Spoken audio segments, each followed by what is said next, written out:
This podcast is a member of the Place to Be Nation family. Visit us at placetobenation.com, the only place to be in your pop culture world. That's excellent.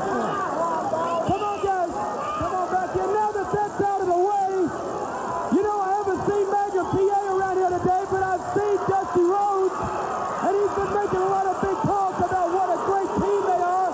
I'm wondering if he wants to come out here and show these men just how tough he is. Come on, Dream. Come on, Dream. Can you hear me or do you want to hear me? I know he probably parked his horse outside. Oh, okay. Hello, Mr. Dream. You certainly have a very nice looking hat. Did you get a free bowler suit for that hat? You've been saying you're a big tough guy, right? You're a big tough guy. You look tough. You look real tough. Wait a minute. You know, you've been saying you're a real tough guy and a real tough team. Wait a minute.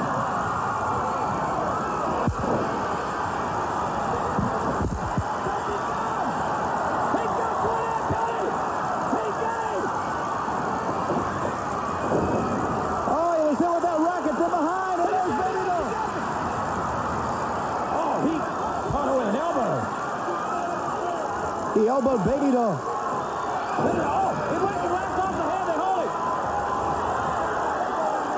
Now what are they doing? Baby Doll. He motions to Baby Doll. Beautiful Bobby's got her. Look at that, holding him. Oh no. Oh my God. What did he do? Oh my goodness.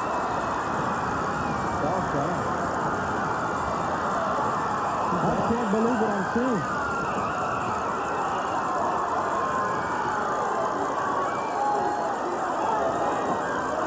Baby Doll is down.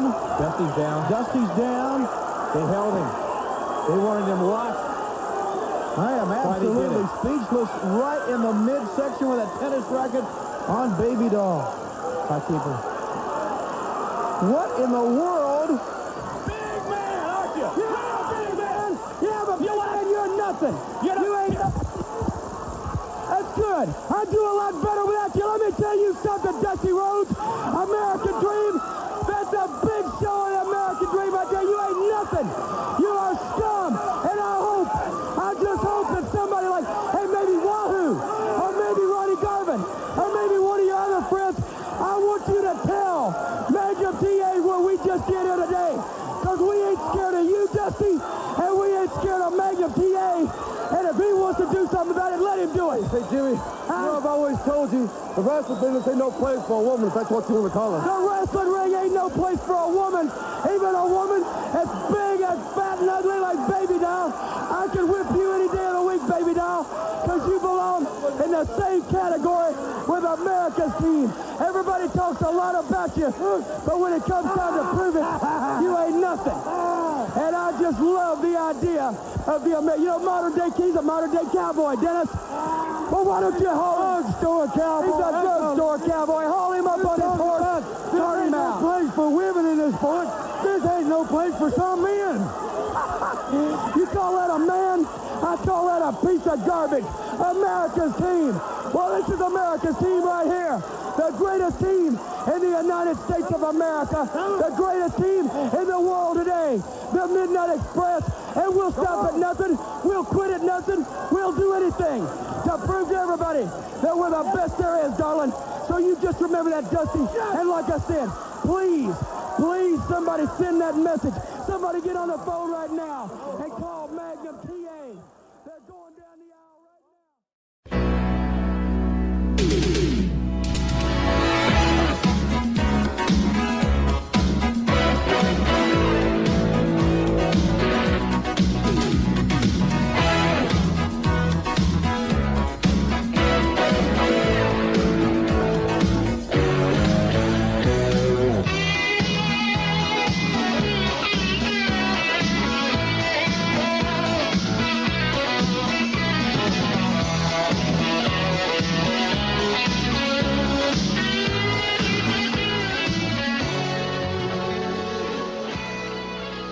Place to be Nation Wrestling. Welcome to episode number 43 of NWA Crock and Roll. I am your host, Shawn Kidd, and yes, I am back. But unfortunately, someone is not here tonight. We'll talk about that in a minute. But tonight, we finally get to close out the month of April, which honestly, guys, it seems like April's been going on for the last 6 months. It's just, I think this is the absolute busiest month we've had in terms of Crockett Wrestling. I can tell you for a fact, from a note standpoint and the amount of work trying to track stuff down, this month almost killed me, which it did. That's probably why I was out sick on the last episode. But anyway, really appreciate you guys closing out the Crockett Cup. I think you guys did a spectacular job in my absence, and I really appreciate Calum kind of leading that pack. And unfortunately, Calum's not here with us tonight. Kind of like with me, real life kind of takes place sometimes, and I feel like, as we do this pod, we're becoming more like the Freebirds than the Four Horsemen, because it feels like we can never get the four of us together. But hopefully on our next episode, or not our next episode, but when we start our May watch, we could have all four of us. So before we start talking about the final part of final part of April, let me introduce my co-host. So first, Dr. G, how are you doing tonight? I'm doing great. Glad to hear you back. I know it was a little rough month last month, but you sound good, and it's all good. And I'll tell you, the Crockett Cup, that's the first time I think, ever that I really went that in depth with it. I mean, I remember it from when I was younger, but it was kind of cool to see how it all came together and see how the Road Warriors actually did it. So I'm looking forward to it. I like you said, April. I feel like we've been on April for like forever. But it was an action-packed month, so you had no choice but to do it. But no, I'm really looking forward to seeing where this goes and where all these storylines start, peaking for the summertime in 1986. Absolutely, and it feels like, I mean, we're going to talk about it tonight, but it almost feels like this last part of April, like really, we're talking about one day in April, like I guess 4/26 is the main day we're talking about here. Feels like they totally reset everything after the Crockett Cup, because a lot of shit happens, to your point, to get us into the summer. But it's going to be great to talk about. So I'm excited for that. So, of course, Scott Shiflett, how are you tonight? April showers bring May flowers, fellas, and that's what I think we're going to have here. April has went on for so long, but it's been such great content. Thank you all for listening. Thank you, Shawn, for curating this, and it's just been amazing. And I'm doing great, by the way, but what we talk about the next two episodes is just going to be awesome. Yeah. So tonight we're going to talk about the last part of April on our next episode. We're going to start kind of something new to kind of bridge the gap between the months that I thought was an interesting thing. It's kind of like what we did during the summer when the Peacock went away. So it's a different twist on that. So we'll talk about that at the end of this episode, but set that up for our next episode. So anyway, are you guys ready to jump into the last part of April 86? Yes. Do it. All right. So first up, we'll do the roll call of champions. Not much has changed. Your world champions are Flair, U.S. champions Magnum TA. Tag team champions, the Midnight Express. Six-man are the Russians. Your Mid-Atlantic champion, Black Bart, is off somewhere. I don't know where. He's just kind of there. National champion, Tully Blanchard. Our junior heavyweight champion, Denny Brown, who I really didn't understand why he wasn't in the Crockett Cup. But anyway, we haven't seen Denny Brown in a while. And your TV champion is Arn Anderson. So before we get to 4/26, we are going to make one last pit stop on April the 20th, which was the day after the Crockett Cup. And we're going back to Wrestle Rock 86. And unfortunately, there is one more member of Crockett who wrestled on that show that we have to talk about the match. And for full disclosure, I feel like this might be why Colin McDougal has chosen not to join us tonight. But anyway, it's Wahoo McDaniel taking on Colonel Dibiase in the AWA Wrestle Rock. Now, I know we talked a lot about the great tag team matches that were there as part of our spotlight. Some real bangers that came out of that show as far as the tag team scene. But I don't think this one will be the same. So, again, we have Wahoo McDaniel versus Colonel Dibiase. So, first off, Wahoo, as I said, is fresh off his unimpressive Crockett Cup showing. Gary Michael Capetta introduces some guy who apparently is a top horse breeder that no one cared about at all, and he is the ring announcer. Dibiase obviously is booed at his way to the ring. Wahoo gets a nice applause. Dibiase kind of reminds me, and Scott, you guys might both know this reference, reminds me of kind of like the Great Value Truth Commission during the Attitude Era. He looks very, very, he looks like the Truth Commission. He kind of looks like the Commandant. A little bit, yeah. So Rod Trongard is on commentary. He says Dibiase has no times for minorities, as someone in the crowd really gets inappropriate and mocks Wahoo with Indian calls, which was really inappropriate. Wahoo starts the match, actually did some theatrics and a wrist lock spot, and he also did some mat wrestling. Then it went on to what you would probably expect, a bunch of chops and punches between the both.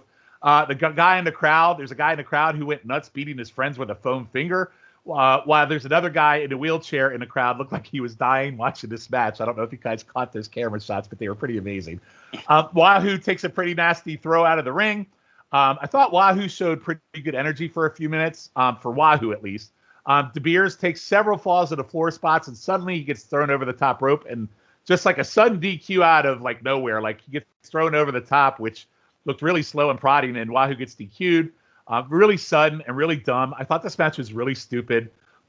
They fight in the crowd afterwards. There was a fan who actually in the crowd was giving Dibiase shit, which I thought was a really great way to end it, but I only went a quarter star on this. I thought maybe we could kind of get a decent match out of this, but this was 5 minutes of just, you know what? I'm just going to say it.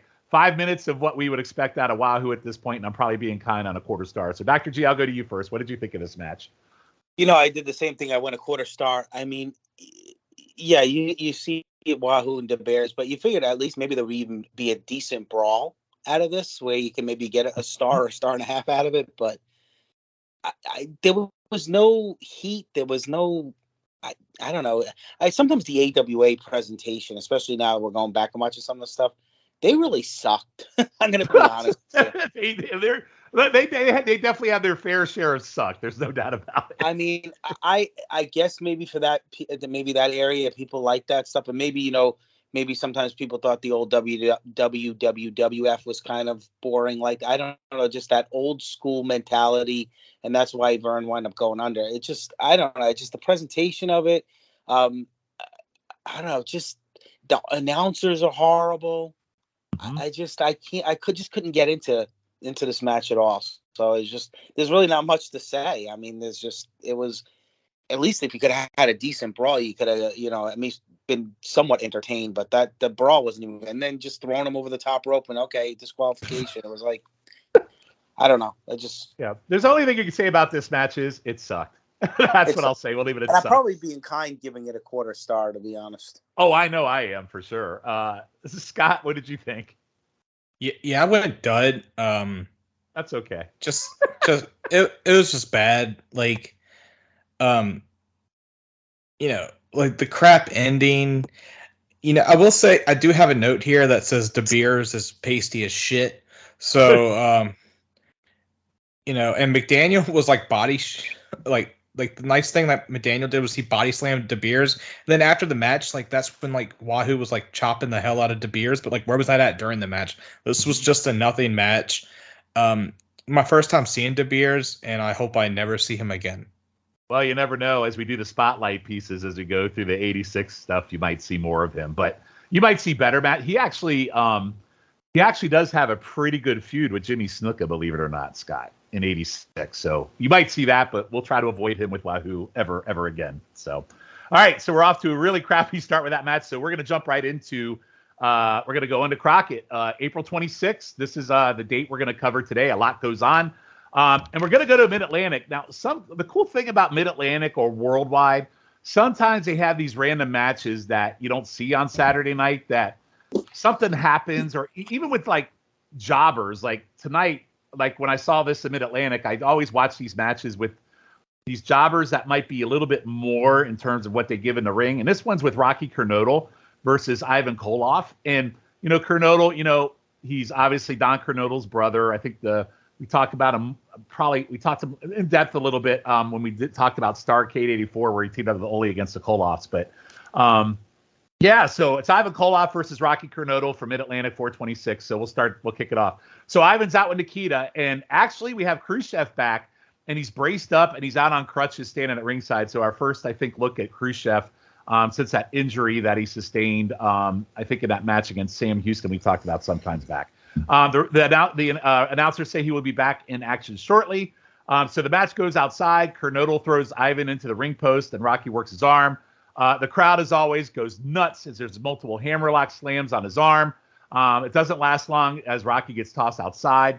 Nikita stands outside with his arms folded, staring at him like he wants to kill him. Kernodle ends up getting control again with a sunset flip and goes back to the arm. Announcers are still selling the feud between the Road Warriors and the Russians. And Nikita is in his street clothes as he apparently selling that. He's not doing that. He's not going to wrestle angle that he had talked about until he gets a TV shot at TA. So I thought that was a nice little twist. I liked Kernodle's arm work on Ivan. I also enjoy Ivan when he's on the defense. Kernodle gets a suplex and a drop kick after a gut headbutt from Ivan. Then a monkey flip and a slam. Kernodle gets lots of shine in this match and actually controlled most of it. He hits a nice power slam and a body press for the top rope. Match ends when he misses a roll-up, and Ivan rebounds with a nice sickle for the 3 count. After the match, the Russians beat up Rocky, including Nikita hitting a sickle as well. Magnum TA runs in, and we have a hot brawl with him and Nikita. Crusher hits TA with his crutch, and then until Houston, Nelson Royal, Wahoo, and Robbie Coltrane, who I don't think we'd ever see on this show again, comes running out. TA is really busted open bad, and he's carried out. Man, guys, this was good shit. I thought the match was pretty good. I thought the angle was pretty good afterwards, and this is one of those like semi-gem, hidden, just syndicated show matches that if you don't really find it, you might not catch it. So I thought it was really good. And this went 13 minutes. So I thought the match and the angle together, I actually went 2 3/4 stars on this. I like this quite a bit. Scott, what did you think? I really like this too, Shawn, and I went 2 3/4. That monkey flip that Kernodle hit was awesome. Like I was shocked at how much I was getting into this match. I love like the arm and shoulder work that that Ivan got worked over on, and Rocky even hit a nice shoulder breaker. Like I really thought that Kernodle, who by the way looks like Terry Taylor. Why didn't anyone tell me this? Like a more excitable version of Terry Taylor. Yeah. I was like, what the hell? I was like, this is labeled wrong. This is Terry Taylor when I first started watching. But no, and like I liked how Rocky, like, he missed the move, and then Ivan just hit the sickle, and it was over because like Ivan, like you said, was on the defensive most of this match, and he. I was shocked at how much he was getting worked over because this seems like a lot because they're still trying to keep the Koloff strong with everything. Mm-hmm. And I love the post match. Like you said, we saw Crusher out there, and he's the one that's hitting Magnum with his crutch. Also, you can probably tell that Crusher should not have been out there because he was walking gingerly as hell when everyone came over to him. It's like, please do not hit this man. He just broke everything. So, but I love the added thing of the Magnum being carried out by the baby faces. This is something that I think Crockett and early WCW does very well, where you believe that all baby faces are friends and the heels are dastardly assholes that work together. It's something that AEW sort of does, but it's only if they're in their faction, and WWE doesn't do it all. Yep. So it's something that I like. It's just like all the baby faces. Like, sorry, I'm going off tangent, but when I was younger, I used to think that Sting, Lex Luger, and the Steiner brothers were all best friends. That's why they all work together, and like so that was imprinted in my mind at a young age. So I think it does the same for other fans as well. Yeah, that's called kayfabe at its best. Something that's missing in today's wrestling, but I think people are smarter than that than we were in the 80s because we were kind of, But yeah, this is really great. This is pretty cool too. Like I said, 13-minute match and angle, post angle, which amazing. Dr. G, what did you think of this? I went 2.5 stars, so I guess we're all around the same level here. I didn't expect much for it when I saw it. When I saw Rocky Kernodle versus Ivan Cole, I was like, what are we going to get here? And it actually surprised me, and I was surprised how much of a beating, like Scott was saying, that Ivan took because the Russians were really set up to be like the Road Warriors, like kind of invincible for a little while. So that was nice to see, and I love all that post match stuff. And I agree with you, Scott. When it comes to that stuff, I was the same way, especially even when I was a kid. Like, all the good guys, as we used to call them, they were all best friends and everything, and they'd all come and help each other. And you're right, you don't see a lot of that today. So you would see like just guys you would never think, even though they were faces, that would come out and just give a hand to one of the other stars. So it was, I don't know, it's just, I missed that too. I guess I don't know if we'll never have that back again, but it's just fun to see that. And the crowds just are so hot. It's so like you can't even copy that nowadays. Like they're going nuts for Ivan and Kernodle. It's like I don't want to compare. I mean, this is probably extreme, but they get a guy. These Mid-Atlantic guys get like Austin level pots in these little buildings. It's kind of ridiculous. It's sick. It's really crazy. No, you're not wrong in saying that. I mean, I'm going to probably say that for a lot of these matches. Some of these guys. I mean, just the crowd, and it really makes it. What's the word I'm looking for? It really makes it seem bigger than life, like they're in a big building, like they're in a Madison Square Garden, and it brings excitement to the match. So when you're watching it, and especially if you do have the announcing with it, which I know some matches, whatever, wherever you find it, you can't, just adds to it. I mean, even it doesn't matter how good or bad the announcers were. And boy, when you listen to some, I know David Crockett gets shit on, but boy, I tell you, you go to these, when you listen to AWA and even World Class, that stuff is like Bush League to me compared to, I mean, even though David was kind of out there, but that was part of his character.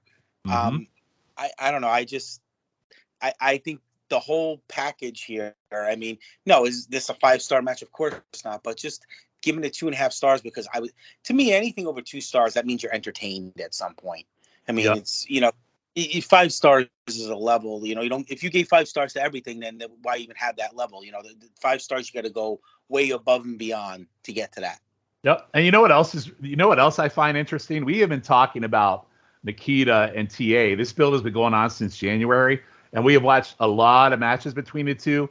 Man, I wish the matches were as good as the angles that they do because the angles getting into it are amazing. It's so disappointing for me, at least at this point, that the matches haven't matched the greatness of the angles that they've built to. It's hopefully that changes as we get into the summer, but yeah, this is a good one. So I would go out of your way if you're listening. I would definitely go out of your way to check this out. This is on Mid-Atlantic 426 on the Peacock Network. Really cool, neat little hidden gem and a hell of an after match. So really good stuff, or after angles. So good stuff. All right, so we are going to move over to Saturday night, and we will spend the rest of this show primarily talking about that. So really big, like this is a very, very, what I'm going to say, angle-heavy episode. And what's amazing is I think like the majority of the angles that you hear about in this show tonight actually took place like literally the Sunday after, the same day that Wrestle Rock took place. A lot of these things happened the day after. So it's almost like a reset on so many levels to get ready for May. Okay, Crockett Cup's out of the way. Now we're going to reset. And it's crazy the amount of stuff. So we're going to go right into it. Saturday night, 426. So one note, the show opens with the announcers discussing Baby Doll being severely injured by Jim Cornette and the Midnight Express.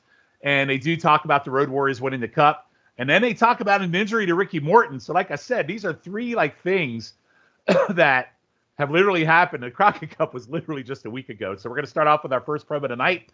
It's going to be Valiant, the Jones Army, and that whole deal. So the announcers discuss how Paul Jones and his army are happy about a lock of hair that they got off of Valiant. And then Whatley is trying to take care from all his victims at this point. Then they go to a match that Whatley wins against George South, and he and Jones go in and start cutting George South's hair. Valiant comes in and hits Whatley, but then Baron comes in and slow prodded, gets in and gets him down, and all 3 beat up Jimmy and go to cut his hair. Until Bull and Robbie Coltrane again with another appearance tonight run in. Jimmy grabs the mic and says, "Whoa, mercy, Boogeyman back," and thankfully they cut away before I have to listen to a Jimmy Valiant promo. We go back to the studio, and the announcers say Jones will not rest until he gets Valiant. So I'm going to pause right there before we segue into the next part. Guys, what did you think of this little small continuation of the Valiant stuff with Whatley? So Dr. G, I'll go to you first. Little small stuff, but again, now we have this whole thing where Whatley wants to cut everybody's hair. Yeah, I mean, when you think about it, it's like kind of a goofy storyline. But to be honest with you, we're so tired of Valiant that at least Whatley's somewhat entertaining. So you kind of you take it for what it's worth. I mean, it's nothing.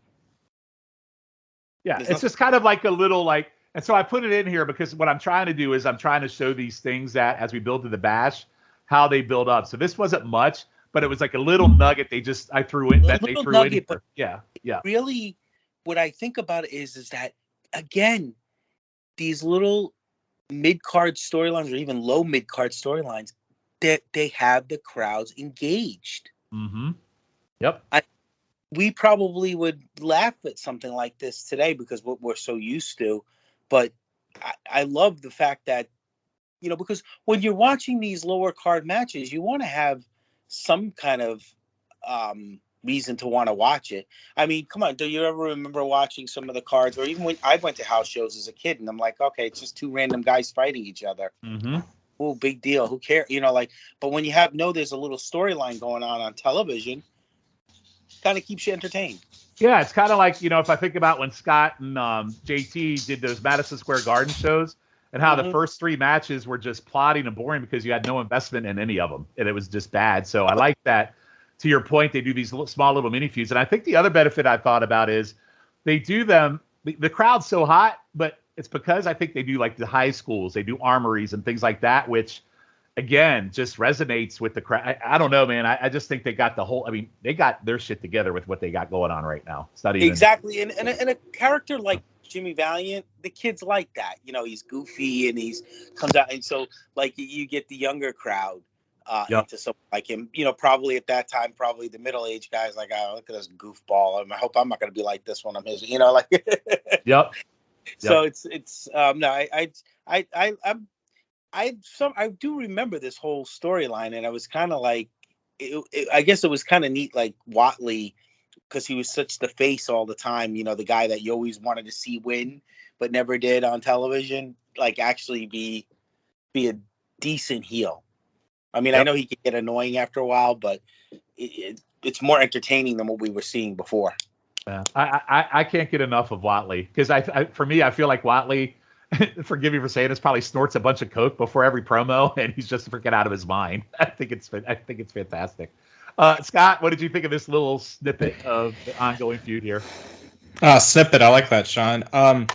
I do like Shaska like cutting hair from his opponents. I mean, I know it's a straight ripoff of Brutus Beefcake, who was doing that in the WWF around this time. No, he was. Was he? No, hang on. Was he still in the Dream Team? Yeah, he was still in the Dream Team, so he hasn't done it. Oh, wow. Yeah. Okay. Wow. So maybe they curbed that from him. Maybe.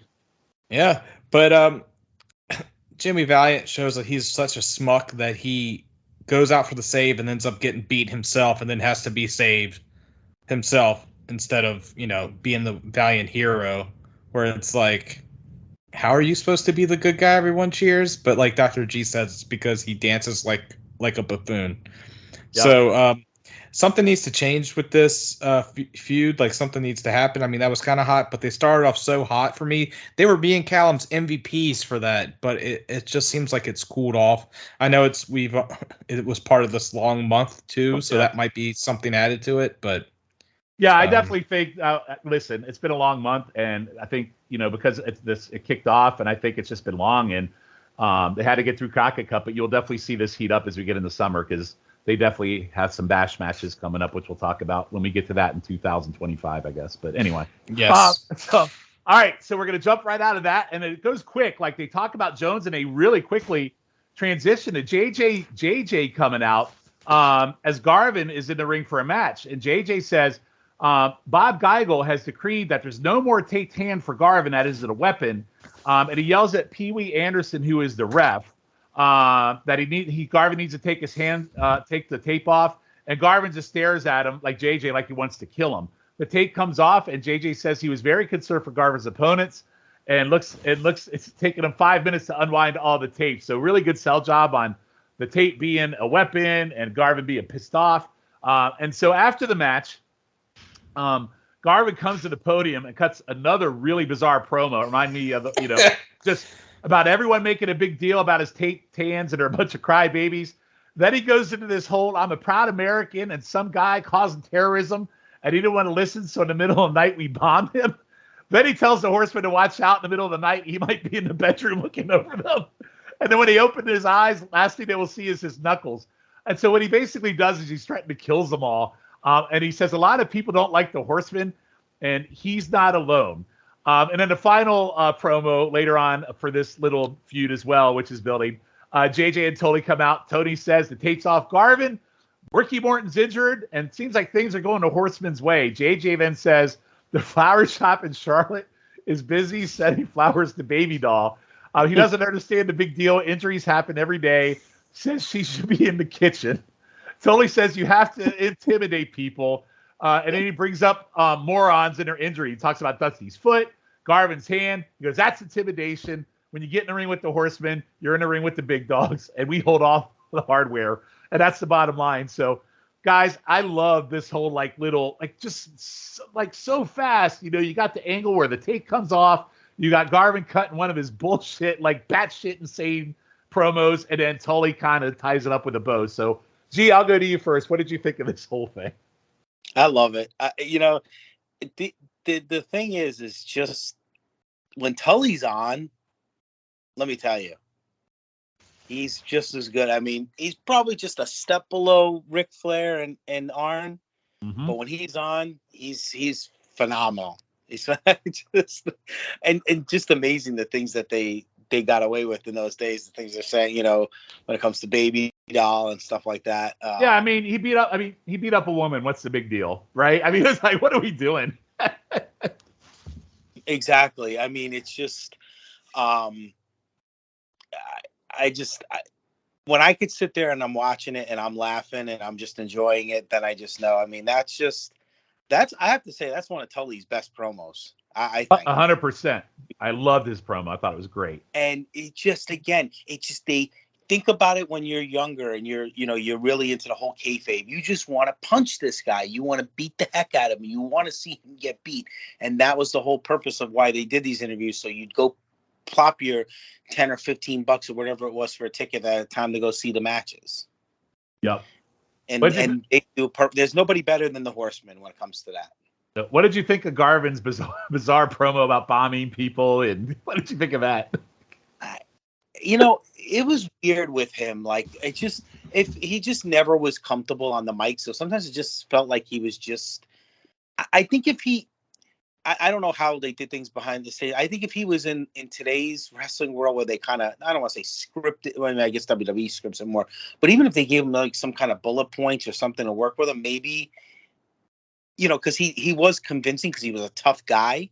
I mean, I wouldn't have him do a 5-minute promo, but he just seems all over the place. Like he's not focused, right? Yep. I mean, I don't know if that's the right word. He just seems like he's almost ADHD. He doesn't know what, he's just going all over the place, or he just doesn't know what to say. So he just starts spouting off.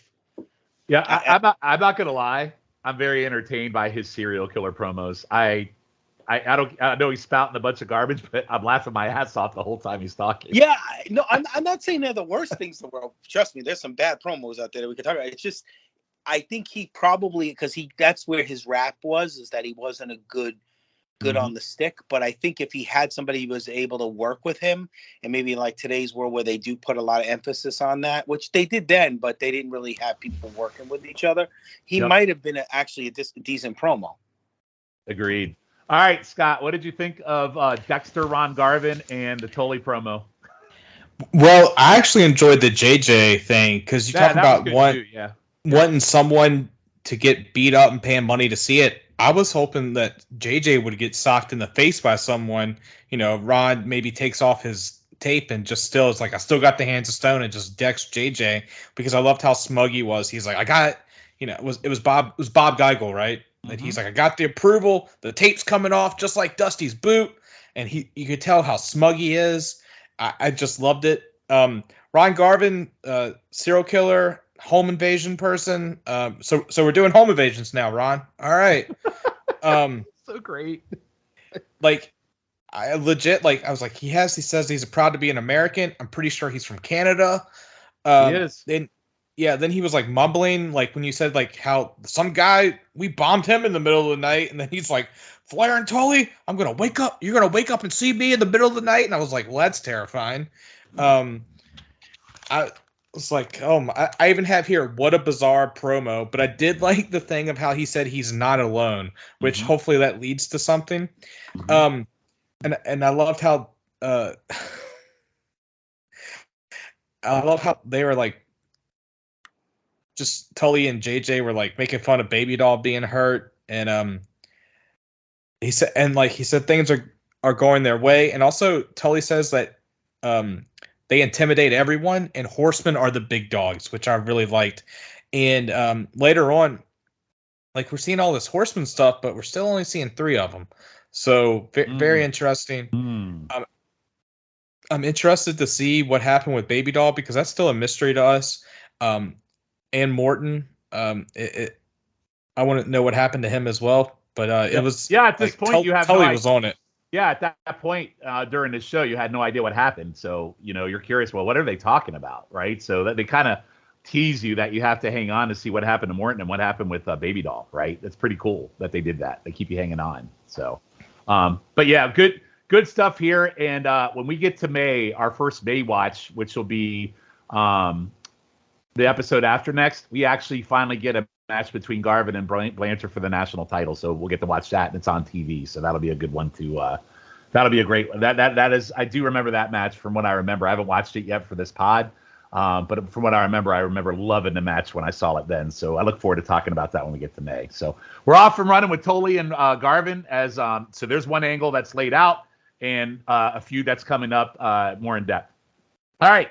Next promo is kind of like, I just threw this in here just a little bit for a reason because the Road Warriors are out. They discuss winning the Cup and making it through and defeating the Midnight Express. And what I really like about this, so if you're a kid like me watching on TV, they don't really give the context in terms of how they beat them.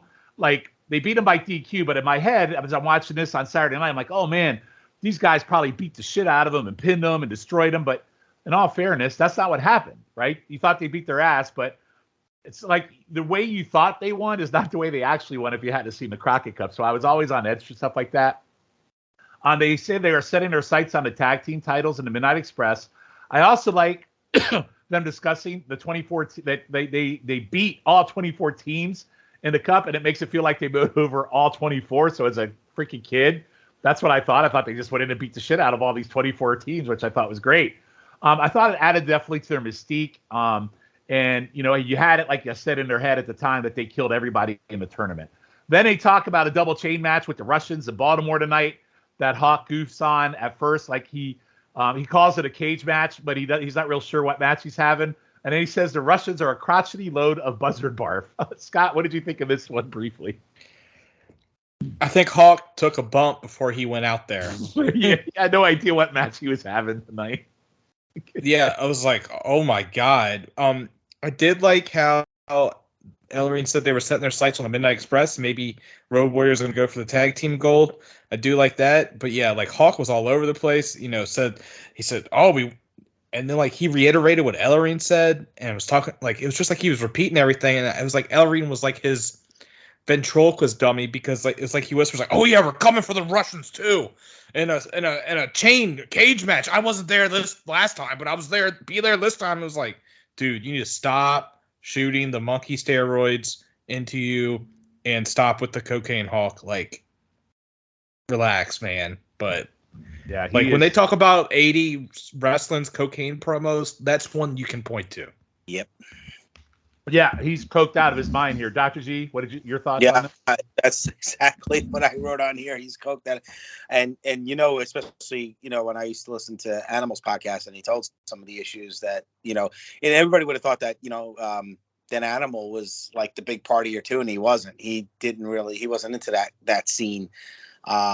So yeah, he was all over the place. I mean, he definitely was doing something before he went on the air for that one. So, I mean, Ronnie Garvin's just, that's one thing, we saying he's all up, but this was like, this you could tell. I mean, maybe when I was younger, I probably didn't totally realize it, but you could tell he definitely was taking something. So not one of his best, let's put it that way.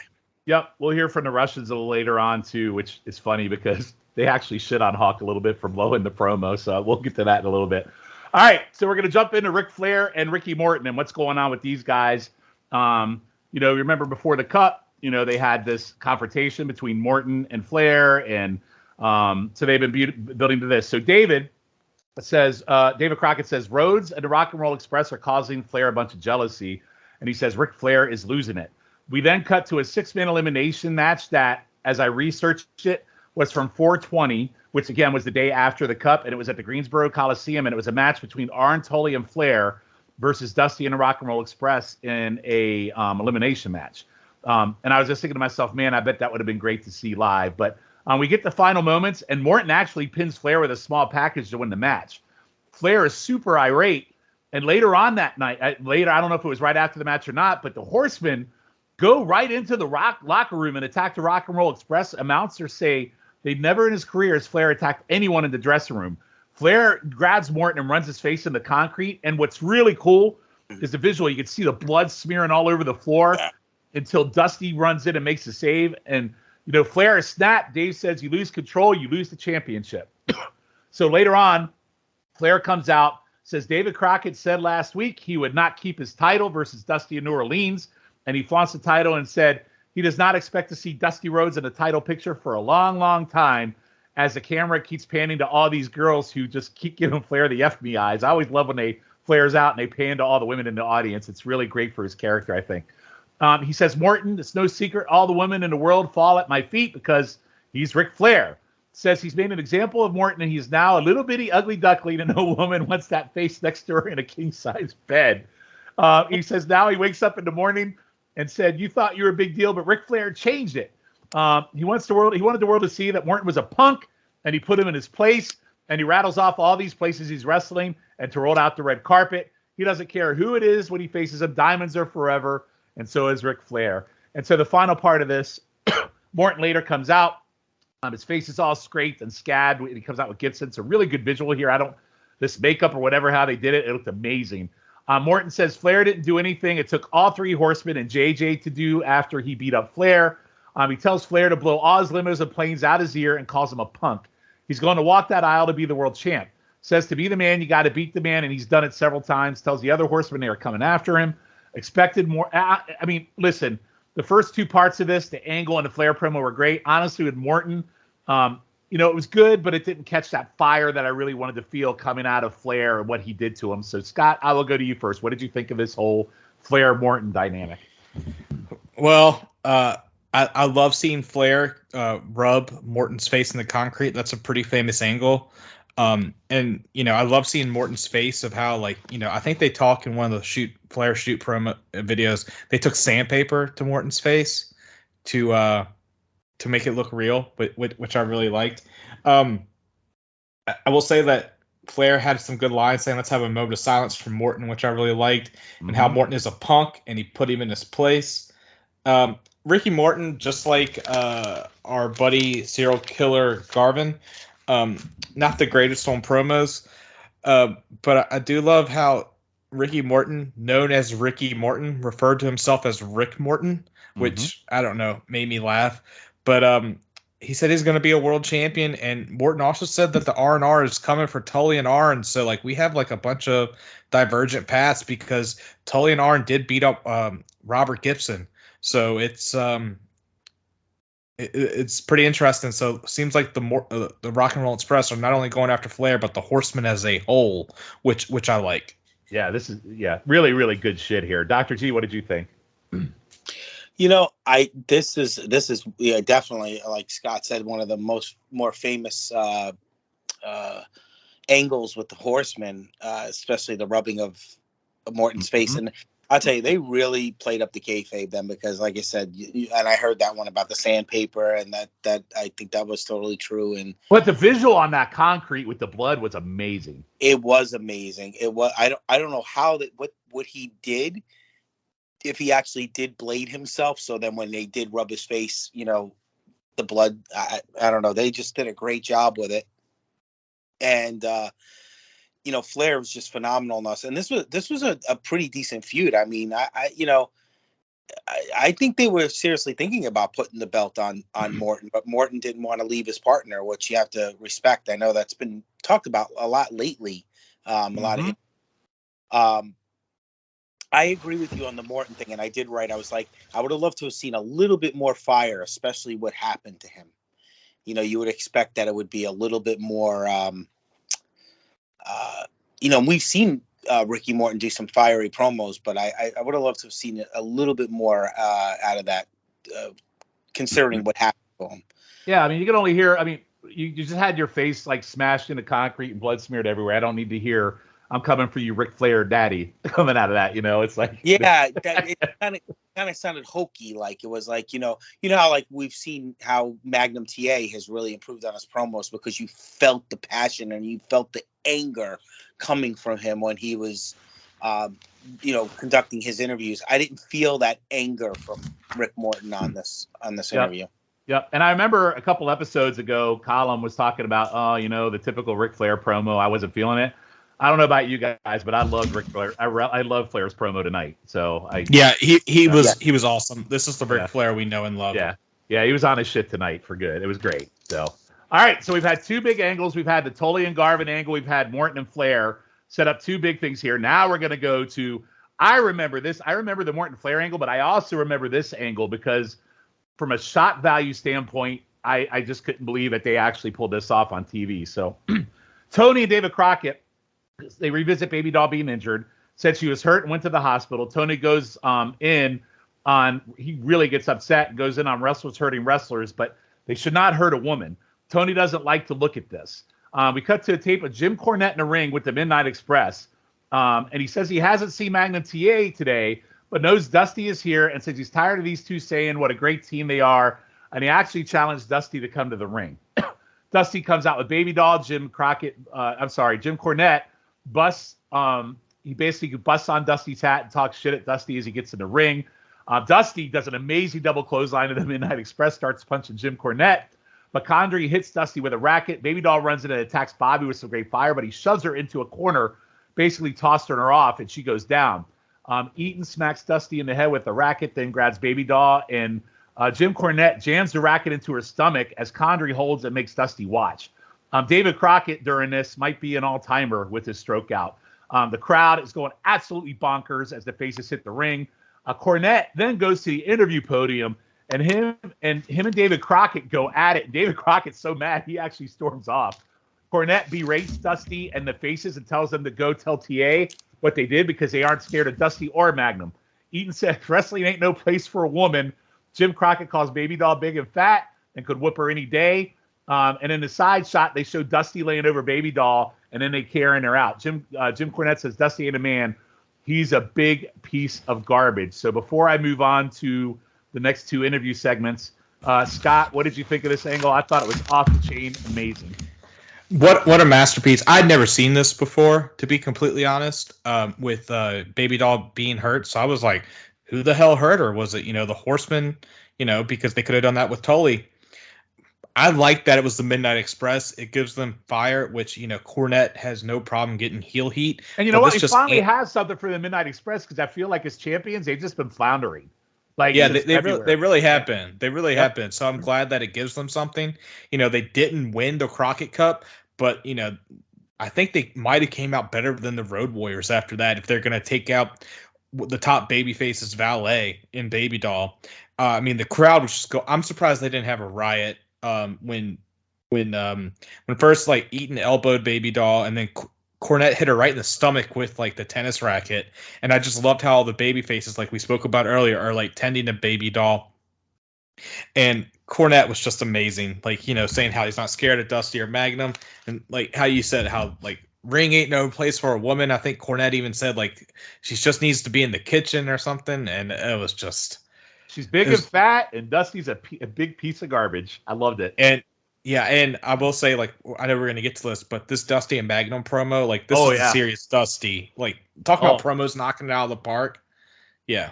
Yeah, we'll get to that in a minute, because this might be up there with hard times for me, this next promo. But, Dr. G, what did you think of the actual angle? I have to be honest with you, Shawn. I don't totally remember this angle. I don't know why, but I don't. You know why? Because that Morton angle is so incredibly famous. This one might fly a little under the radar. That might be why. Probably because there was just so many of these things, and Cornette is just at his best here. I mean, he just knows how to get that heel heat and just putting her down and calling her fat and and I'll tell you though, I didn't realize because we think of more of the Attitude Era with the whole stuff with women and stuff getting involved, but I didn't realize how much how much they got involved back in the 80s as much. And, you know, it was interesting how, you know, again, I watched so much wrestling when I was a kid that, you know, Dusty Rhodes also wrestled in Florida at the same time. So he had different angles there. And it was like, I never totally understood the whole Baby Doll and Dusty connection. You know, obviously going back now, you're starting to see how everything came together. So it was just, sometimes you got confused when you were younger because a lot of these guys wrestled in so many different territories, but they had different feuds going on. And they didn't really make mention of wherever else they were. So it kind of, you know, confused you. But Dusty with the Midnight Express, I just don't remember this, but I love it. I love that because like you said, the Midnight Express just seemed like they were just out there.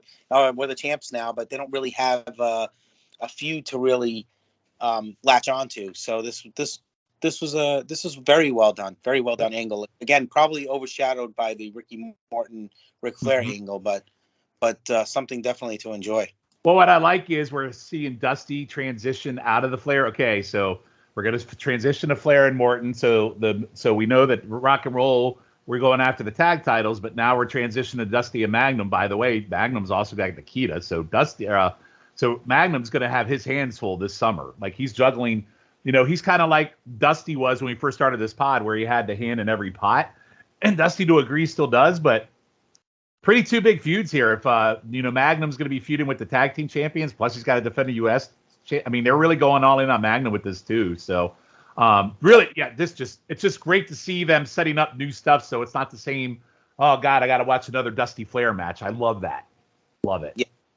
So, all right. So we then flash back to the studio, and this promo for me, again, I might be overstating this as far as liking it as much as a hard time promo, but Tony is with America's Team. Dusty's in his glasses, and both he and TA are just selling that fury. It's like we talked about Morton, wish he would sell some fury out of what Flair did to him. These two got freaking steam coming out of their freaking heads. TA screams about Cornette knowing he wasn't there and says he doesn't know what he's gotten himself into. Says Dusty's a real man, and a real woman walked out to answer his challenge.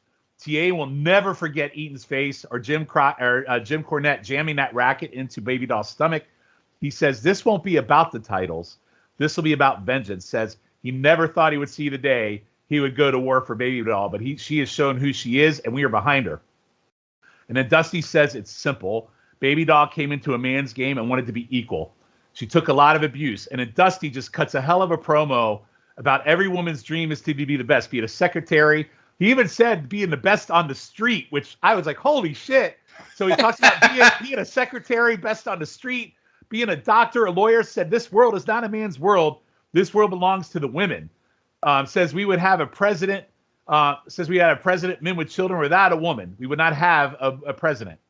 Says Baby Doll said for a few hours didn't know she would have to be able to have children, which just kind of takes it over the edge in terms of, you know, what that shot really meant to her as a woman and what it could have possibly done.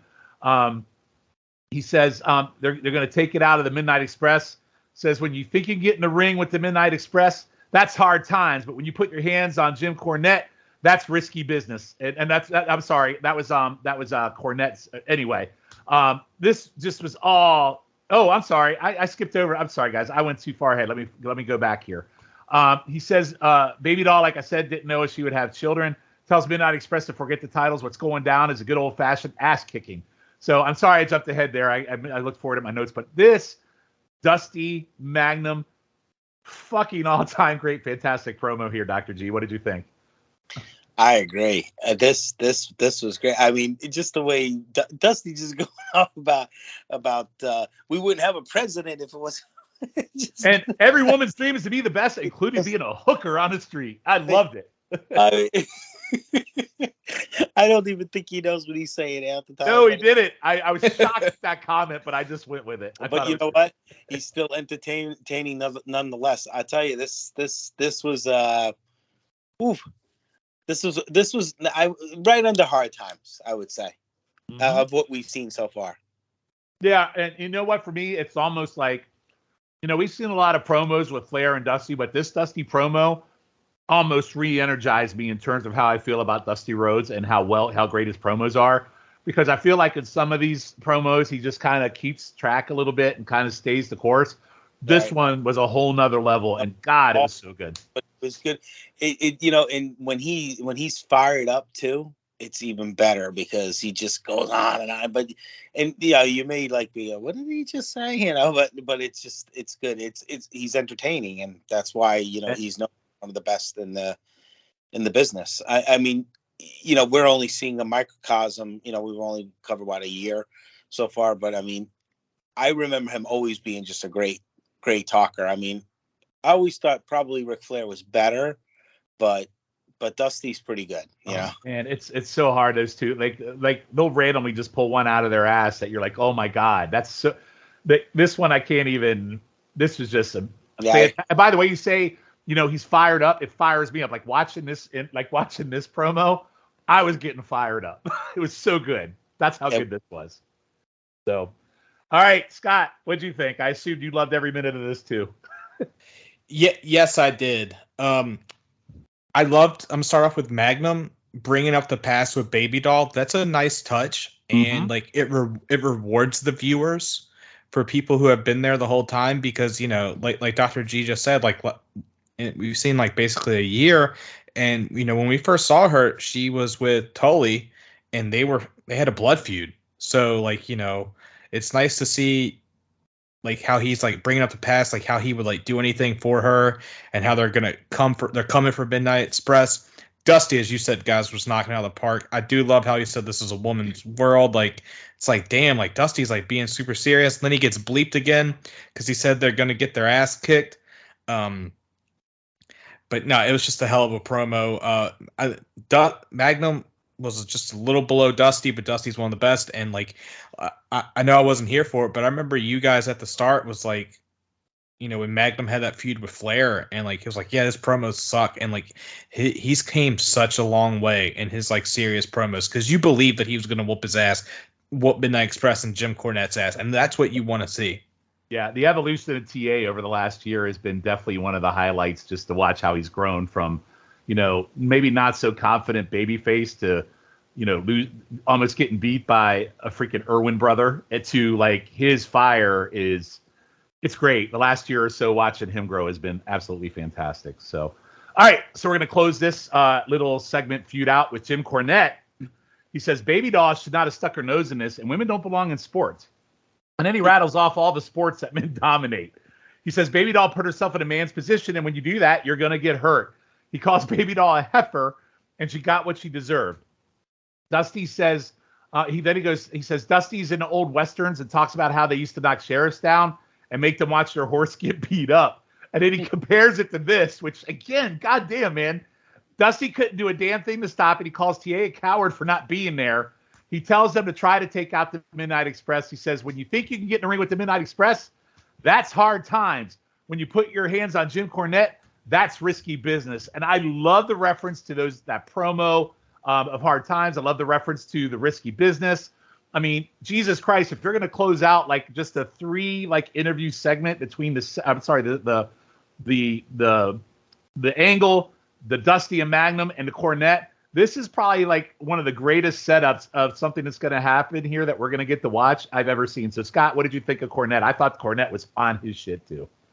Yeah, he really was. And also Dusty was calling himself the modern day cowboy. And I love that Cornette making fun of him for being the modern day cowboy. He's like, I don't see no troughs around here. He's like, when you step outside. I'm making you watch me kill your horse. That's great. And I love how he Cornette's just he's just building the heat. And if I was a fan in the Crockett area in '86, I would have been begging my parents to be like, we need to see this. I need to see what's going to happen. But these guys are on another wavelength tonight with all these promos. It feels like we're having a reset after the Crockett Cup, which as we spoke about before, Crockett Cup wasn't that successful. They wanted the Superdome. I think they maybe got 7,000 total.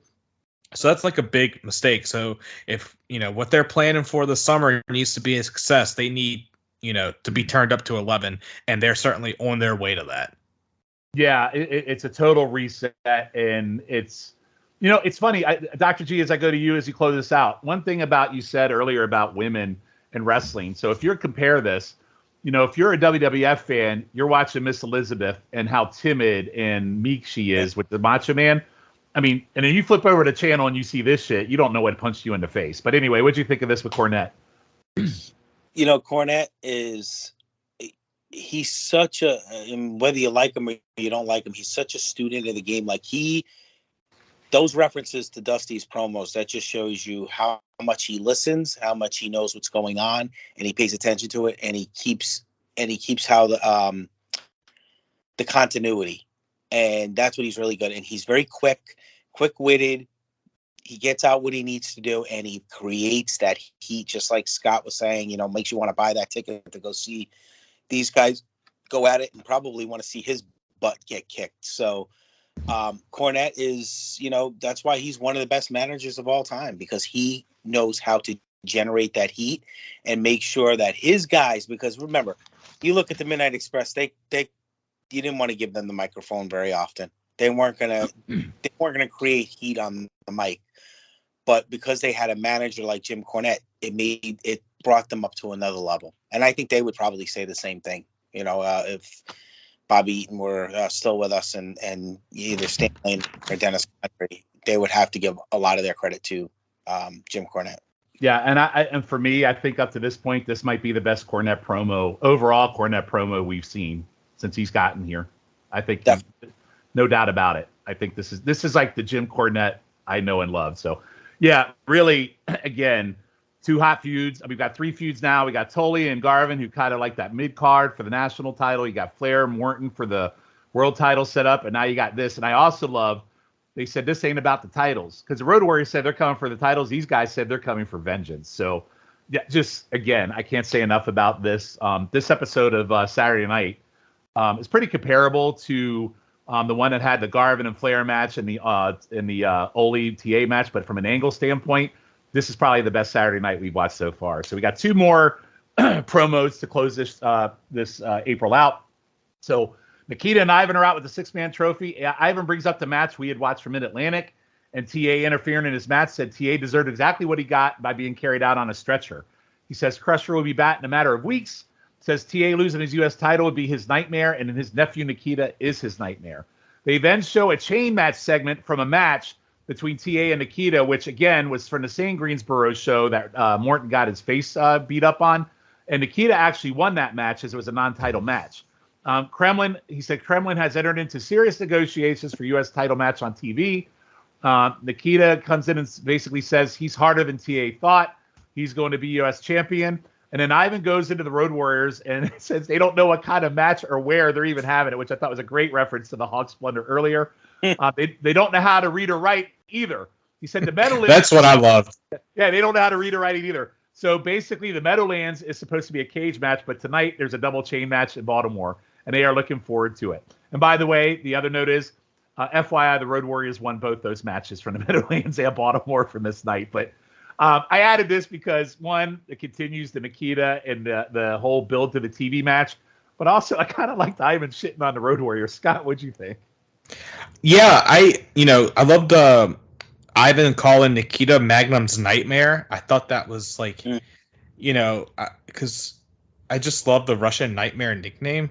So like, I love hearing that, because like, even though we've seen those matches and they haven't been good, like the crowd's still hot for all of them.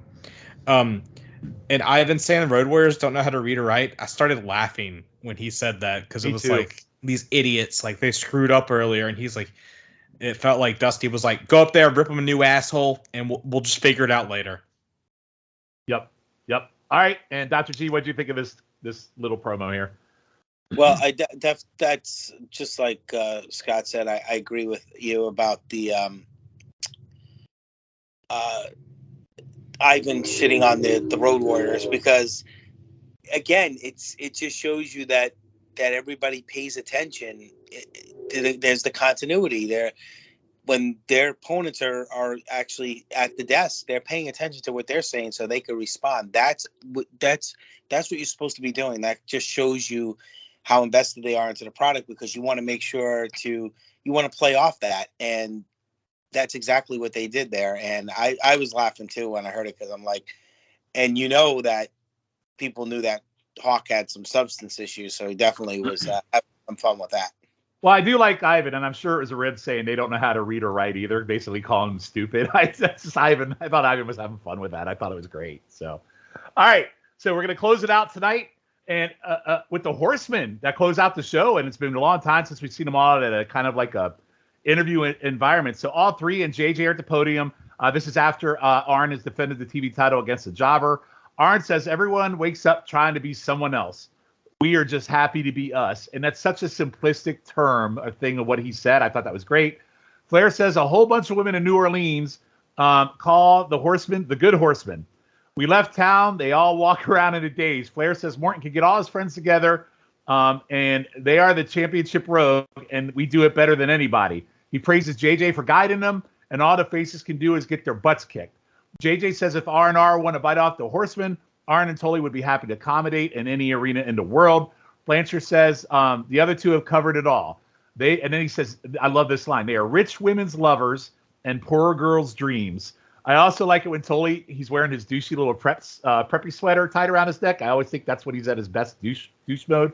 JJ closes it out as Flair screams, how about that girl that called him Sagittarius as he's walking out the door? Yeah, man, great way to end the show. And for me, guys, and I don't know about you, this might be my favorite episode of Saturday Night we have watched in this podcast, just because of everything that's happened. The promos are great. The angles are great. We didn't get any matches, but I didn't need them tonight. So, G, I'll go to you first. What did you think of this closing promo from the Horsemen? Well, first of all, I agree with you on that. Even though we didn't have really any matches, I just the storylines were great. And just, usually when I watch the show, I usually watch the whole show. I have the whole show on, even though you give we're going to cover the certain parts of it. And when you put it all together, it's definitely one of their best, if not the best, definitely we watched so far. Hopefully that won't be the best one we see, even though this was great. Hopefully we'll get even better the way these storylines are going. The Horsemen, just a typical Horseman promo, the whole deal, making themselves look like they're larger than life. And honestly, the sad thing is now we know they actually lived that life. So it's not even, they weren't even kayfabing on any of this stuff. So that's even the best part of it. And so they're kind of being themselves, which and Flair just what else could you say? I mean, have we ever really seen a bad promo? I don't think we've ever criticized the promo that he's done. Calum did a Ric Flair promo, but it was kind of a standard Flair promo, and Calum was just saying how, I hope, it's just kind of the same old rigmarole, but it seems like he's got his energy back. So absolutely. Yeah, because different feuds. And I like I said, I know the Ricky Morton feud is he really enjoyed that feud. If you listen to some of his stuff today, he really loved working with Ricky Morton. So by the way, I don't know if you've heard this, but I was talking about how Shiff and I are going to the Ric Flair's last match. It's been announced. Well, he is teaming up with FTR, and they're facing the Rock and Roll Express and somebody who hasn't been announced yet. So he'll actually get in the ring with them. So I think it's kind of kismet that his last match, he's going to be in there with Morton, which tells you how much respect he has. Yeah. And Morton could still go for it. Morton's in his mid-60s or whatever. He could still go pretty good. Yep. If I see Ric Flair take a Morton Hurricanrana, I'm going to lose my shit, Shiff. But anyway, Shiff, what did you think of this closing promo? Shiff, are you on mute? Where you at? Yeah, sorry. I'm going to start off by saying that JJ saying that the camera is filled with greatness and then immediately tells Tony to leave was great. Yes, I forgot that part. Thank you for saying that. Yes. He's like, you're seeing greatness right now, Tony. You can leave. I was like, oh my God, that's amazing. And they were calling themselves the Three Horsemen there. I don't know if you guys caught that, not the Four. And that's always very odd to hear anything more than like the Four Horsemen. So call themselves the Three Horsemen there because Ole's been gone for a bit. To be honest, I know I highlighted those two highlights there, but I don't know. I just didn't feel like it wasn't their best group promo. It's probably because we've been spoiled by so many good promos tonight. That I don't know, it just didn't have the same intensity. It's maybe because we had already seen JJ so much, Flair and Tully as well. I don't even know if Arn spoke in this group promo. So like he did. He basically said everyone wakes up trying to be someone else, and that was enough for me. Okay. I loved it. Yeah, I just wasn't. I don't know. Wasn't feeling it, huh? Yeah, Oh. but like I think it's because like all the other promos were knocked out of the park, and this was like a solid double. So. Yeah. Well, that's interesting. I thought it was great, but again, it's each their own. I just anyway. We don't have to argue about it. I mean, I want to, but I won't. Yeah. All right. So that closes out April, finally, of April '86. I mean, it's all guns a-blazing heading into May, so I cannot wait to start talking about May. I'm actually excited. It's kind of after 7 episodes of April, I am so ready for May, and I love that they kind of basically rebooted Direction immediately after Cup. And again, I think this is why this is probably my. Scott, would you say this would be your favorite Saturday night episode we've watched so far?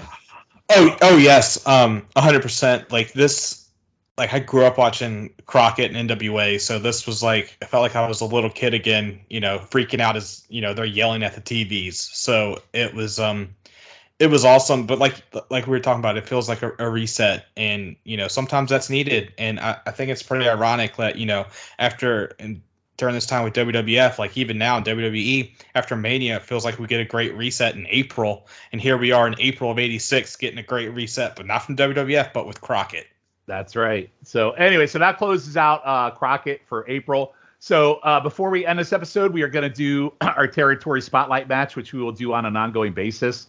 We'll add, and I think we kind of did this a little bit with Crockett Cup, where we'll go to the same date in some territory and pick a match that just to watch and see what's going on over there. So this match is from April 26, 1986. It is Ted Dibiase versus Tenryu in Japan. And I know how much you love Japan, Scott, so that's why I picked this one particularly. And Dibiase, by the way, was supposed to be in a Crockett Cup, and the angle was he was injured, and he was actually on a tour of Japan. So I thought it'd be kind of good to see, okay, what was he doing over Japan? And this was the finals for, I guess, some title called the United National title. I guess it's a title over in Japan. But anyway, as I said, Dibiase was supposed to be in the cup, and he was on this tour of Japan. The match is joined in progress. Dibiase firmly has the $1 million man look at this point with the beard and everything. Dibiase's does some mat work, working over Tenryu's arm. He tried to muscle a few pins. Tenryu, after 3 minutes, spins out of it and hits an enziguri. But Dibiase gets a small package and an arm drags him right back into arm work. Tenryu has some stiff forearms and chops and then hits a nice suplex, and then Tenryu gets a headlock. There's more good chops, a neck breaker, a power bomb, and a back suplex. And then there's a behind the back enziguri that sends Dibiase outside. And Tenryu dives through the ropes on him, which again, you didn't see this kind of stuff in 1986, and I very rarely even remember seeing enziguris. There are power bombs there too. There's a savage throw to Ted and Dibiase into the railing. They get back in the ring, and Dibiase hits a suplex and then hits a nice power slam. He misses a back elbow drop for the second rope. There's a sick chop off between the two. Tenryu gets a drop kick. Then there's another behind the head enziguri. An elbow to Dibiase. Tenryu gets a headlock, but Dibiase does the atomic knee to Tenryu leg and into a figure four, but he reverses it into the rope. Dibiase does a spinning toe hold, and he's pushed over the top rope. Tenryu gets a stalling suplex on him back into the ring. Tenryu goes for a back elbow off the second rope halfway across the ring, but Dibiase moves. Ted goes for another spinning toe hold, but Tenryu small package for 3. I thought the first 4 minutes were a little dull, but man, it really picked up steam with some really stiff shots and good wrestling. I actually went 3.25 stars on this. I like this a lot better than I thought, and I was worried because the first few minutes I was like, ah, shit, it's going to be another boring Japan match. So, Scott, I'll go to you first. This match was a banger. Yeah. I really enjoyed it. I loved the enziguris. Like I have them here, and I loved how it seemed at first that Tenryu couldn't get out of his own way. Like he would get some offense, but Ted would just bring him back down, which is what I loved. And it was just, he was working the arm, some solid limb work going there. And like, I love they had a little chop battle. And like, I will say that power bomb that Tenryu did, I think was the world's slowest power bomb. Like I thought when he get him up, I was like, oh my God, Ted's getting dropped right on his neck right here. Thankfully that didn't happen. Tenryu has some nice enziguris. Like he hit like 3 of them here. And the suicide dive was not, I did not have that on my bingo card, Shawn. I will say when Ted got kicked out of the ring, I even have written down here, we're getting a count out. But Ted actually gets back in the ring and like Tenryu missed the backwards elbow, which I thought was nice. And then I loved, the Great American Bash 90 ending where Ted was going for a figure four and Tenryu inside cradled him. So I went 3 stars. I really enjoyed this match. It's a thing where me and Calum were like, oh, Japan matches, they suck. This was an awesome match. I'm glad I found a Japan match you would like. I won't lie. Like I said, I was a little worried the first few minutes because there was a lot of limb work, but then it just went like balls to the walls, and it was great. Dr. G, what do you think? Also, Shawn, we didn't have a shit ending. Like, you know how many times we've seen Flair or someone get knocked out of the ring, and I'm like, oh, here's the 10 count or the 20 count. Like, it's gonna piss me off. That is very true. One of the things about Japan is, I have an upcoming episode of Before I Was a Mark where I watch a Japan match that I absolutely loved. But one of the things about Japan is they tend to get all these wrestlers from the different territories. But to your point, when they wrestle, it's going to be kind of some kind of schmaz ending because the territory doesn't want their guy to lose, right? So to your point, it was really good to actually see a finish in this match where someone actually won. So really good insight on that because I agree with you 100%. Dr. G, what do you think of this match? That's the first comment I wanted to make, and was the fact that we actually got to see a finish in a Japan match. I'm the same way. I'm not usually big on the Japan matches, but I was a little worried, like you were, Shawn, in the beginning. But then it did pick up and it did get better. I went 3 stars as well, like Scott. I actually really did enjoy the match. It's nice to see because. This was what year? 86, right? So this is the same day as the Saturday night we just watched. Yeah, and I think Dibiase went to WWE maybe about 6 months later. Yeah, he's already looking like the $1 Million Man. He's got the whole look already. Exactly. So the power bomb, like you said, I was kind of worried with that one because it was kind of a slow one, and I was like, oh my gosh, I hope he doesn't drop him on his neck. But the Insiguris by Tenryu was really good. Again, I was not expecting that we were going to get a clean finish, but I guess because it was for some, like you said, that United National belt, that I guess we had to have a winner. I would have been very shocked if Ted Dibiase would have won. I have to say that. I wasn't expecting that. But all in all, a good match. I definitely deserves the 3 stars. I know you went a little higher than we did, but I mean, it was only 3 1/4. I just went 1/4 star, so it's all apples to apples. It's fine. I think we're all in the same ballpark. I think it was definitely something on paper that I would not have guessed. I would have given 3 stars. Let's put it that way. Not because of who's in it. So basically what I do is, again, I do a lot of research for this show. You guys know this. So basically what I do is YouTube is like my wrestling encyclopedia now. So I just put in 426.86 to see what matches come up. And this one stood out way more than any other one that came out. So I'm glad it held up its end of the deal to end this show tonight. So yeah, really probably a hidden gem here from Japan. If you want to see a Japan match that, for those like Logan or even Shiff who shit on Japan matches, and Dr. G really hates Japan matches too, go out of your way to see this one. This one is pretty damn good. So, all right, guys. So we'll do the end of show awards. Some of these are gonna be really tough. So the David Crockett Award, which is the best overall moment or your favorite thing, Dr. G. Which one? It's a lot to pick from tonight. What would you pick? I'm sorry, you went out there for a second. Oh, sorry. The David Crockett Award, which is the best overall moment on what we watched tonight. Ooh, I'll tell you. Good luck. This one was really tough. I'm between the Ricky Morton, Ric Flair, and obviously the Dusty and Midnight Express stuff. I thought was really good.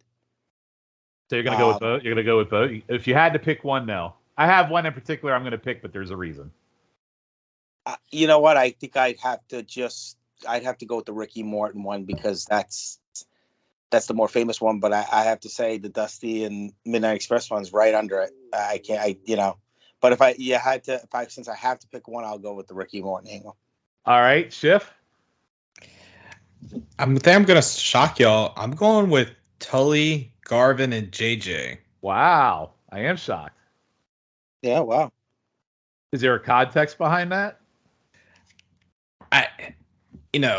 When Ron Garvin threatens to, home invade two people I can't really look that down, but I just love the smugness from JJ at the start, because this is the one where the heels got the upper hand, not doing something illegal.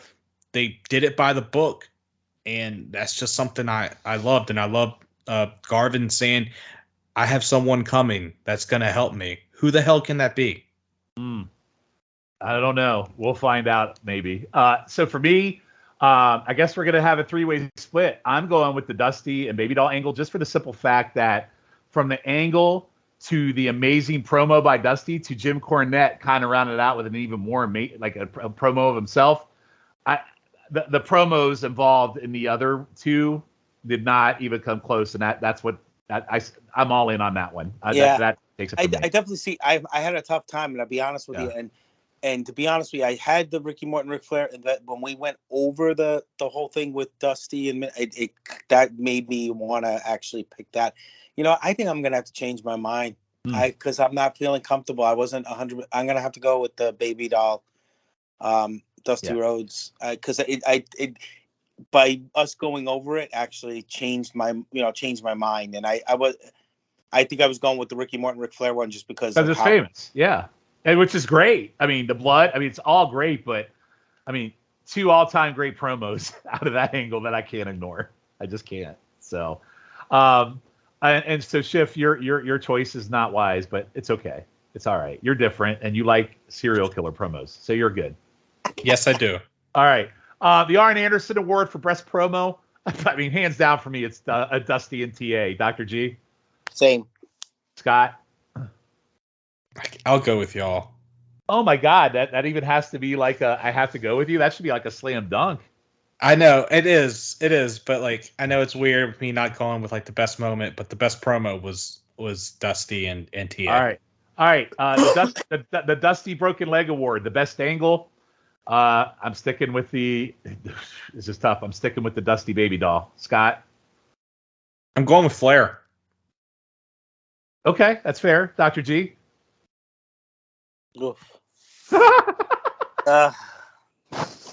Hardest choice we've ever had to make on this show. All right. You know what? I'm going to have to go. Pure angle, if you said Flair, I get it. Yeah, pure angle, I have to go with Flair. Yeah. All right. The Jimmy Valiant Award for Worst Match, hands down, Wahoo versus the Beers. How about you two? Yep. Yeah, I mean, we didn't have that many, but yeah, that was a horrible match. All right, and then the Magnum Award, which is best match, clearly. I mean, match-wise, it was Dibiase versus Tenryu for me. I assume it was for you two as well, or no? Yep. Yeah. I love that match. But Ivan versus Kernow is very good, but for a different reason. But from a pure match standpoint, I think Tenryu one was good. The Wahoo Award, this month's LVP. I mean, that's easy. Wahoo. What about you two? Scott? The Beers. Okay, over Wahoo. Yeah. Okay, and De Beers is supposed to be younger. He should have been able to carry a little bit of that shithole match that we saw. Okay, and Dr. G? Scott, I agree with you. I'm going to go with De Beers. All right. Now, this one's going to be tough. The Ric Flair MVP Award for this month. I will go to you first, Dr. G. This one's tough, too.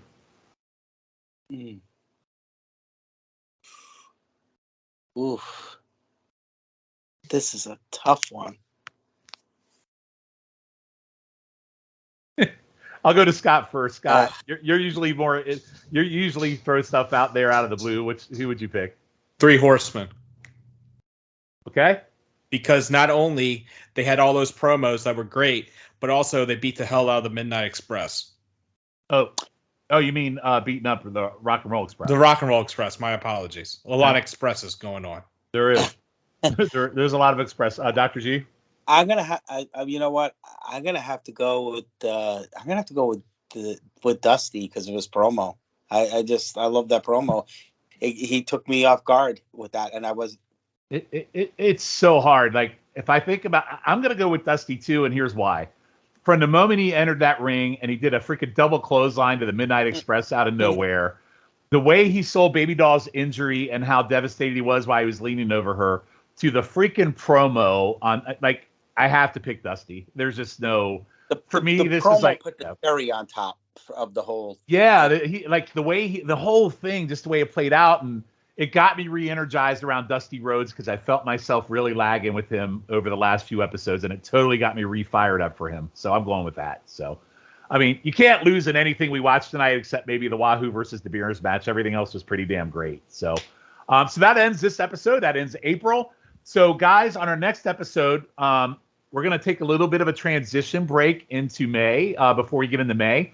So one of the things we did when we had the great Peacock transition is we went back and we did, before they were Crockett episodes, we went back and watched matches of Crockett wrestlers before they got into Crockett. So it gave me an idea of how to bridge the gap between months where we could actually go back and watch some matches of some of the guys that we have now watched for, I mean, we've been doing this over 2 years now, even though we've only watched a year of Crockett, but go back and watch and then pick a year and we'll watch that year and see where some of these wrestlers are. So what I decided to do for the next episode, we are calling these episodes pre-Crockett match year spotlights.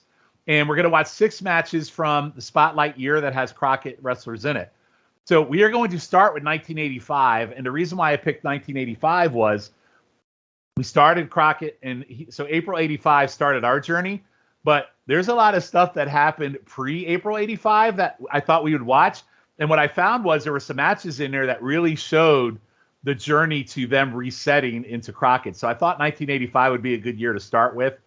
So we'll have 6 matches. So we have matches with Road Warriors, Ric Flair, Rock and Roll Express, Tully Blanchard. There's some really, really good stuff on our next episode. So again, 6 matches should be a pretty easy listen, where we'll just talk about those matches and what our thoughts are. So before we go, Dr. G, anything you would like to plug?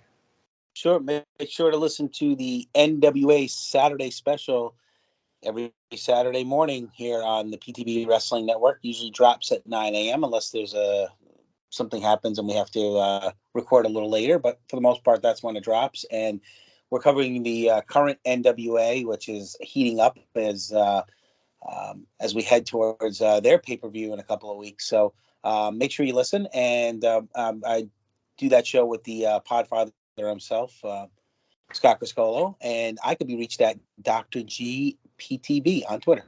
Sounds great. Shiff, how about you? I can be found on Twitter at Scott_Shifflet. Also, you can check me out here on the wrestling feed with PTB and YouTube Roulette. Always a lot of fun. I almost made 2 people quit a podcast because of how bad the match I picked last week for the last episode. Also, you can check us out on Pop Goes to the Basement, or the Couch, whatever we are that week. But we are going to be covering the Obi-Wan show, The Boys, maybe some Stranger Things, Miss Marvel to Shawn's chagrin, and She-Hulk. It's going to be a busy, busy summer for us over there. All right. And then as for me, you can find me on Twitter at NWA Crock and Roll. Obviously, this podcast is the main podcast, but I do some of the shows I don't, get on as much as I used to, but I do try to get on them when I can. Highway to the Impact Zone, which I would love to do, but and then also YouTube Roulette is one of my favorite. Those 2 are my favorites to get to do. I will tell you, and I think we're going to talk more about it, but I am leaving Wrestling's Chicken Salad podcast. I've been doing that for 2 years, but just time has kind of gotten away from me, and I just don't have the time to do it anymore. But I am doing quick pod blast episodes where I travel a lot. So basically, when I'm on the road, I watch wrestling, and basically, I have a pod that's called Before I Was a Mark, which I know I have at least one listener because I know Scott listens to it. But basically, I pick 3 matches every episode that I watch that predated my actual wrestling fandom. So it's anything like pre-1986 or mid-1986 before I actually started watching wrestling as a kid. And it's kind of like a history lesson where I go, I kind of talk about where all the wrestlers were at the time, kind of a little bit of their history, and then talk about the match. So those are easy, quick listens. It's only 3 matches I talk about, and they're usually anywhere from 15 to 20 minutes tops. So, Shiff, you listen to it. How do you feel about that? Give me a plug. I enjoy it. It's a quick listen. I listened to it while I was working. It's a nice little callback because Shawn has discovered he doesn't like Jerry Lawler matches, which he on the previous episodes he talked about a Jerry Lawler versus Randy Savage match, and he just didn't enjoy it, which is kind of shocking because I've always heard good things about those matches, and I watched it back, and I hate to say it, but I agreed with him.